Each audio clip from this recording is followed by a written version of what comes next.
Hey you guys, happy Women's Empowerment Month, day 24 from Goodnight Stories for Rebel Girls. Today we are reading about Coralina, and the reason we picked this one today is it is page 44, which is Mr. Michael's jersey number, so I'm having fun randomly picking these.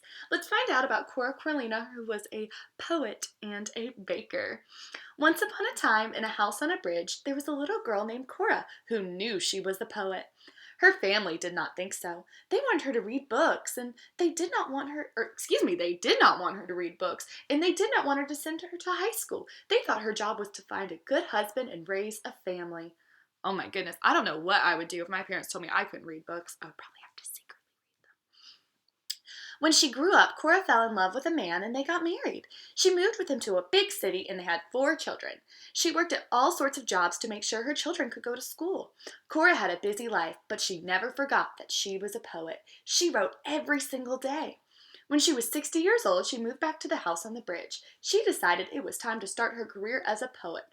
I love that. Even though she was older, she still thought, you know what, I want to do this, so I'm going to do it. Cora still needed money, so she baked cakes to sell on her doorstep along with her poems. Cora's poems started to be appreciated by other poets and writers. She won prizes and medals, and when she was 75 years old, she published her very first book.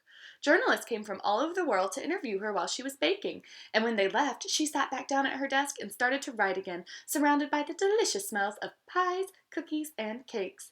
And she was born August 20th, 1889, and she died April 10th, 1985, and she lived in Brazil.